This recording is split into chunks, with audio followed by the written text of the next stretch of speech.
from what I've been reading, I think the Biden-Harris administration has given close to $1 billion, and please correct me if I'm wrong. I'm often wrong. But I think they've given close to $1 billion of FEMA money to the illegals instead of, using it for what it should be, which is emergencies such as these hurricanes that are coming towards us.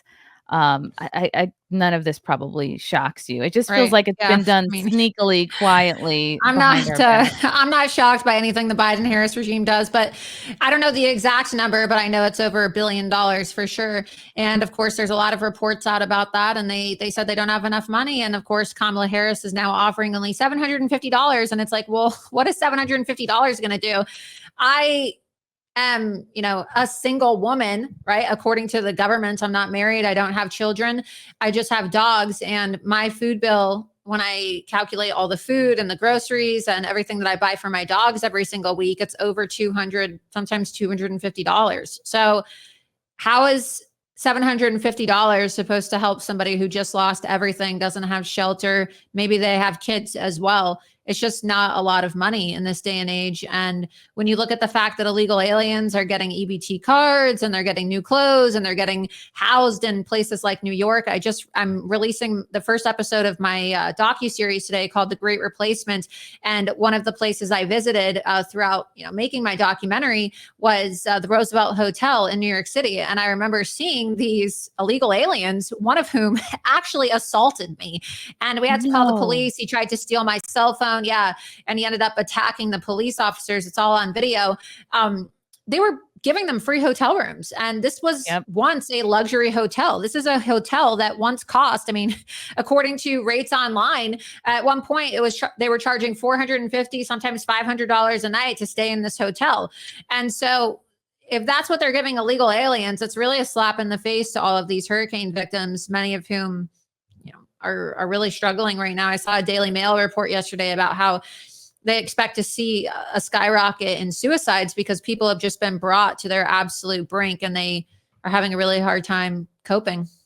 Yeah, I think it's something like 1 in 5 or 1 in 3 hotels in New York City just have been fully dedicated to illegals, and even, in places like Brooklyn, they'll be they'll have homes with landlords, and instead of renting them out to their normal tenants, they're like, "Well, I can get more from the government if I house illegals here." So and then you have these illegals taking over entire houses, and there'll be like 30 people living in one house, and it really does affect these neighborhoods. And I'm glad you brought up your docu-series, and this is so exciting that this premieres today on Twitter. I'm going to show everybody this little teaser clip that you have on your profile, and then Thank you. we can talk more about your process for creating this.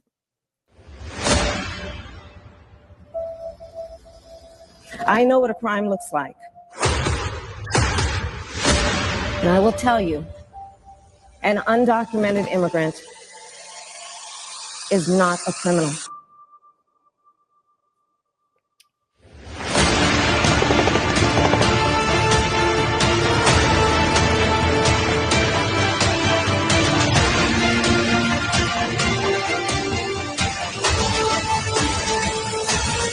They're just all going to be processed because they're just going to say they're refugees.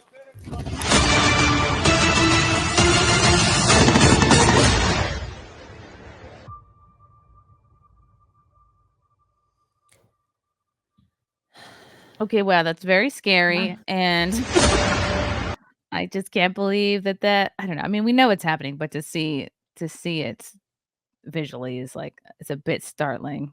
Um, Yeah, and those are all common examples of crimes that are committed by illegal aliens, especially cartel members. And as we know, Kamala Harris has allowed for members of these criminal, what do they call them, transatlantic criminal cartel organizations, narco-terrorist organizations to come into our country. And in the promo, you can clearly see some of the things that they do. A lot of people don't know this. A lot of the cartels from Mexico actually practice cannibalism. And one of the things they do for new recruits is they make them skin their victims alive. And so oftentimes you'll see that people who they kill have their face cut off. And so that was what I showed in the promo there, they actually will skin the face of their victims off and then let them bleed out and die, and then they'll shoot them. And obviously, there's videos out there on some of these websites that document a lot of the migrant crime that show members of the cartels skinning somebody's face and then wearing it as a mask. So that's the type of brutality that the Democrats are allowing to come into our country when they allow for open borders. And as we just saw last week in these horrific statistics that were released by the Border Patrol, which has, their union has really condemned Kamala Harris and her policies. They have endorsed President Trump. She has allowed for nearly 14,000 convicted murderers and over 15,000 convicted rapists to come into our country. And so a lot of people think of it just in terms of migrant crime, rape, murder, the killings. That's obviously horrific. But what I hope to show people, and this is not a piece of right-wing propaganda, it's not hyper-partisan either, this docuseries, which the first episode premieres today on X and Rumble. I'll premiere the episode on my Rumble show, Loomer Unleashed, tonight at 8:30 p.m. Eastern. And then you can watch it as well on X if you miss it. Is to really appeal to moderates, independents, and Democrats, and people who seem to think that this concept of a great replacement is somehow a white supremacist conspiracy theorist. It's not. And when you look at the statistics and you look at the numbers, you cannot help but come to the conclusion that, yeah, we are being replaced, and we're not just being replaced in terms of demographics, but our culture is being replaced, and also our jobs are being replaced. And so a lot of time and effort was put into this, and showing really a historical analysis of how we got to this point and comparing the cost of living and showing people what the price of illegal immigration is for the everyday American. And we're not talking about change over the last 100 years. We're talking about 50-year difference, and it's really going to blow people's mind. And the plan is to release an episode every single week from now until the election. Of course, there are 5 weeks left because now there's about 29 days left till the election. And so every single week now until 2 days before the election, another episode will be released, with the first episode airing tonight. So I hope that people will enjoy it. When did you start this whole process for creating the docuseries? How long has this been in the works for? It's been in the works since February. So in February, I decided to go to the Darien Gap, and a lot of people don't know what that is.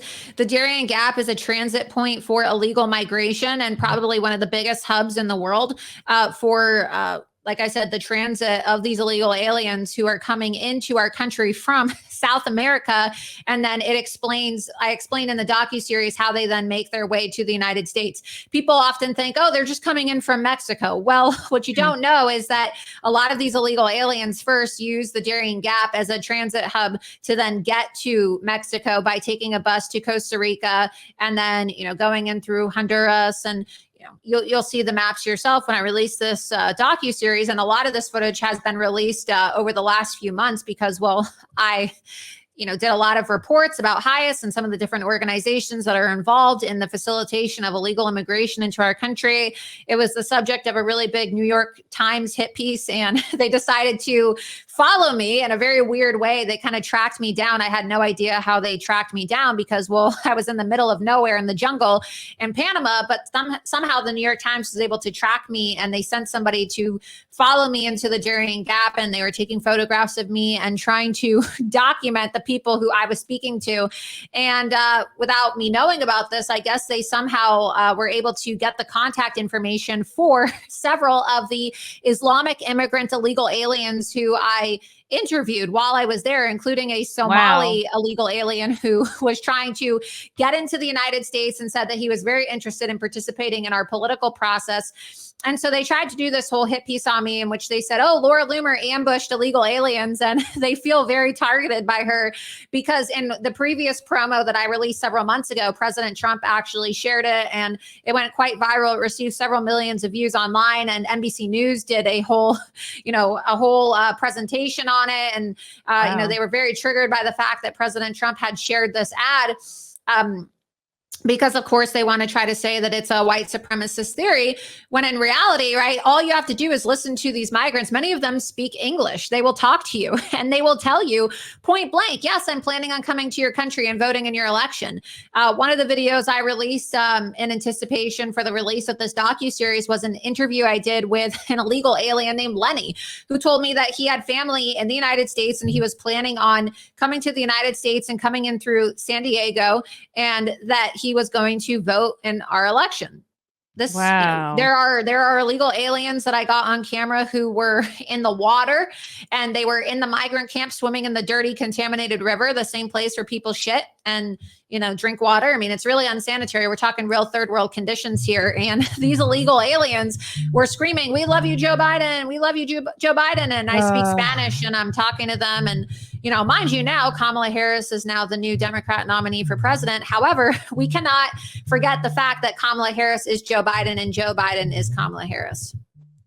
Yeah, whoever's maybe Kamala's the one holding up Joe, animating his face for us. But yeah, they've or whoever's controlling the both of them, it's definitely the same person. And I'm glad you brought up the conditions down there at the Darien Gap. And I was reading something earlier today that I guess there's Native Americans that live in that area, and they're complaining of how just disgusting the there area are.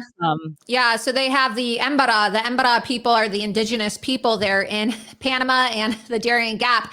And the Embera village and the Embera people, who are the native Indian population there, they're being replaced as well. And now their indigenous communities have been overrun and taken over by NGO organizations, especially the United Nations, which we are funding with our taxpayer money. And so really, ultimately, what I discovered, and I see you're playing the Real America's Voice clip. I know that Ben Bergquam also went down there. So, a few people have gone down to the Darien Gap, not many. But what I discovered when I was down there is that the Embera village is now being completely taken over by groups like the United Nations. And they have vaccinated all these people. Okay, they have gone into these communities and made them into more contemporary, I guess you could say, participants in our society. And what does it mean? Why do I say contemporary participants in our society? Well, these were indigenous people who lived off the land. They were not using computers. They were not using internet. They were not using technology. Some of them had never seen cell phones. They had never seen computers. They had no idea what these things were until these illegal aliens started coming into their towns. And now that's what they're doing. A lot of them are now making money, and they have given up farming. They have given up all of their indigenous practices. And a lot of these communities have really just gone, completely neglected, because they're making more money setting up little shops. Okay. So you have businessmen, you have Chinese who are actually, there's a lot of Chinese influence in Panama. The Chinese are trying to take over large portions of the Panama Canal. And as a consequence of this, you have a lot of Chinese business people who are now trying to create Chinese enclaves inside these migrant camps. And so a lot of the illegal aliens who are coming in through the Darien Gap are illegally coming from China. These people could be CCP operatives. They could be CCP spies.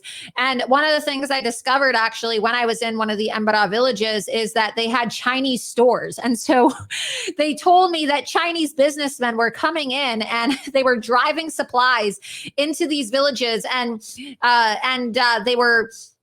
they were giving Chinese illegal aliens instructions on which camps to visit, which migrant camps to visit. And they actually have people there that help facilitate the illegal migration for these Chinese individuals. So you're in the middle of the jungle. Think about this. You're in the middle of the jungle in Panama. And you see a little hut, like a little shantyville, and it has Chinese writing all over it. And then you will see these little printed placards for QR codes that you can scan, and it takes you to Alibaba Pay. I mean, these are indigenous people who have never used the internet before, and they're just being completely taken over by Chinese operatives who are facilitating the invasion of our country. So no, it's not just Hispanics. It's not just Africans. I encountered in another video that I released, I hopped on a migrant bus. They were trafficking Africans in a bus from one of the migrant camps, the San Vicente migrant camp in Darien Gap, which is overrun by Chinese. It's also overrun by Africans as well. And they were all sick, and they were all dressed in full African garb. And you can actually hear in the video I got at night, looks like night vision, and you can see all of these on X. I've posted them. They're on Rumble too. The lady saying, "Oh, todos son enferma," which means like they're all sick. So they know that they're sick, and they're bringing them across our border, and they take these buses from the migrant camps in Panama in the Darien Gap, and then they pay $60 and then they go to Costa Rica. And then from Costa Rica, of course, there's more buses, and they make their way to the Mexican border, and then they come into our country. But you have NGO organizations inside these migrant camps that are actually giving illegal aliens maps. They're giving them maps with instructions, and just very detailed instructions, Chrissy. I'm talking about instructions that even detail the level of the water in case they have to cross a river, telling them when the best time of the year to cross the river would be so that they don't drown. Wow. And these are all NGOs that are receiving taxpayer money from the United States government. Okay, K-Max probably has a good question. How does an opponent even dispute the replacement as a conspiracy? Think, Chrissy, of New York as a child compared to now. I'd gather New York has more third world people living there now than Americans. They get priority. Well, these are some of the statistics that we analyze. And a lot of people, they like to say, unfortunately, because the media really has been able to brand this as a right-wing white supremacist, right? That's a tongue twister in itself. But they've been able to really successfully brand this as a right-wing white supremacist conspiracy theory. But the whole point of this docuseries is to show people it's not intended for a right-wing audience. It's not. We're not pandering to anybody, and we're not hiding information, but it's just very analytical. It's very statistical, and it's based off of numbers and facts with citations to show even the biggest cynic and the biggest critic of Donald Trump that this is real. And so by the time people are done watching this, and there's the flyer, of course, and I'm going to be streaming it tonight, going to be posting it on X, and then we'll do the live premiere on Rumble, my show tonight, Loomer Unleashed. If you're on Rumble, please be sure that you subscribe to my channel, rumble.com/Laura Loomer. By the time people get done watching this, they're not going to be able to have any other conclusion than, wow, this is real. This is happening, because we show you the numbers, and nobody has done this before. There have been partisan attempts to go out to places of the world, to go to the border, to show people. We've all seen the videos of the migrants coming in, but nobody has really sat down and analyzed the numbers and put it into a documentary. People have talked about it, but nobody has actually visualized this. And a lot of people are very visual, and politics in this day and age is a very visual medium. I mean, Donald Trump has proven that to us as somebody who won in 2016 by appealing directly to the people on social media, and also through things like meme magic, right? Visual elements and graphics are now very important part of our current political landscape and how people reach voters. And so a lot of time and effort was put into these graphics as well. And I'm really excited to post this video live and to air it live in just a couple hours from now. Because, well, people need to see it. And hopefully, I really do believe that immigration is the number one issue this election season. I do believe that not just is it the biggest issue of our current election season, but also the biggest issue of our lifetime. Really, truly it is, regardless of where you live, because as we've all seen, every state is a border state. Look at New York. Okay. Did you ever think that you would be flooded with illegal aliens and people who are chanting death to America in the streets of New York City just yesterday on the anniversary of October 7th? What are we, right? 23 years after 9/11. Did you ever think that you would see that tolerated in a place that had the Islamic terrorist attacks of 9/11? No. And so my point is that we have truly changed, not just in terms of our demographics, but also what is considered acceptable and tolerated in modern society, in polite society. And I really do think that, you know, the average immigrant and especially illegal aliens have completely eroded the concept of polite society. Yeah, and worst of all, none of these illegal migrants ever come to stand-up comedy shows. Last 3 years, I've seen no uptick in migrant participation. So what good are they? And you really can't have a conversation about the economy without the immigration aspect of it, because that is why our country is so taxed, and we don't have money for things like hurricanes anymore. And, even though I was listening to something, "Oh, we've put 20 billion more dollars towards FEMA." It's like, where is this money coming from? Like, how it's how is it how does it come into existence? We're just gonna keep printing it. I don't know. It's very scary to me.